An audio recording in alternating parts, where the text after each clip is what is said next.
Okay.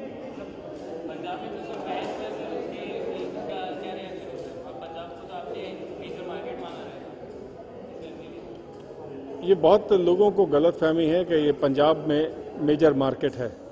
Guru Nanak साहब को मानने वाले सिंधी, मुल्तानी, हिंदू, पंजाबी, क्रिश्चियंस, मुसलमान और सिख ऑफ कोर्स हैं, और तादाद 50 मिलियन से ज़्यादा है। हम अभी कुछ 5 देशों का टूर करके आए थे, और ईरान की एक औरत ने कान फिल्म फेस्टिवल में, जहाँ पर ये फिल्म को बड़ी इज्जत मिली, उन्होंने 4 दिन वेट किया ताकि मैं उनको एक गुरु साहब का ऐसा एक पोस्टर दे सकूं। और जब उन्होंने पोस्टर लिया तो उन्होंने इस तरह से नतमस्तक होकर कहा, मेरे वाहे गुरु। तो ऐसी क्या शक्ति है जिन्होंने सिर्फ ये बोला कि परमात्मा, ओंकार, खुदा एक ही है, और अगर आपको कुछ कर्म करना है और कुछ बांटना है और साथ में परमात्मा को याद रखना है तो आप सिख हैं। उन्होंने सिखिज़्म एज ए रिलीजन नहीं बनाया, उन्होंने वे ऑफ लाइफ बनाया। उन्होंने एक बहुत बड़ा पैगाम दिया था पूरे संसार को, जिसमें कहा था भंड जमिए, भंड निमिए, भंडो मंगन व्याहो। भंड मीन्स औरत। कहा था कि हम औरत से पैदा होते हैं, औरत के साथ चलते हैं, औरत से शादी करते हैं।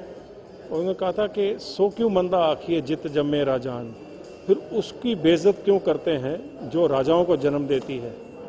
और लास्ट पंक्ति थी कि नानक भंडो बहरा एको सच्चा सोए। अगर कोई औरत के दायरे से बाहर है तो वो सिर्फ परमात्मा है। और आज सबसे ज़्यादा फीमेल फिटिसाइड, जो भ्रूण हत्या है, वो नॉर्दर्न बेल्ट में है। तो चिराग तले अंधेरा है। और अब उस अंधेरे के बाद क्या करूं कि 2 महीने के लिए फिल्म पंजाब में सस्पेंड हुई है, ये नहीं जानते हुए कि डिजिटल व्यू में आज आप 1 मिनट के लिए भी कोई चीज़ सस्पेंड नहीं कर सकते। तो जो खेल परमात्मा के हैं वो वही जाने। मैं तो फिल्म प्रोड्यूसर हूँ नहीं, मैं तो एक आम आदमी हूँ जिसे कुदरत ने बख्श दिया है।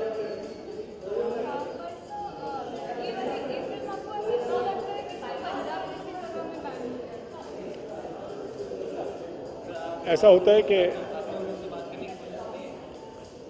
है कि गुरु साहब एक हिंदू परिवार में पैदा हुए और उन्होंने हिंदू के रीति रिवाजों को तोड़ा और बोला कि रिचुअल्स में परमात्मा नहीं है, और उन्होंने Sikhism as a way of life तय किया। बट हमने, कुछ लोगों ने, ज़्यादा नहीं, पूरा पंजाब नहीं है इस तरह से, पूरा पंजाब दिल्ली और हरियाणा में आ जाएगा फिल्म देखने के लिए। बट उन्होंने ऐसा सोचा कि ये गुरु साहब हमारी इंटेलेक्चुअल प्रॉपर्टी राइट है, तो इसको हम अपने बाहर से, दायरे से बाहर जाने देंगे तो पता नहीं क्या हो जाए।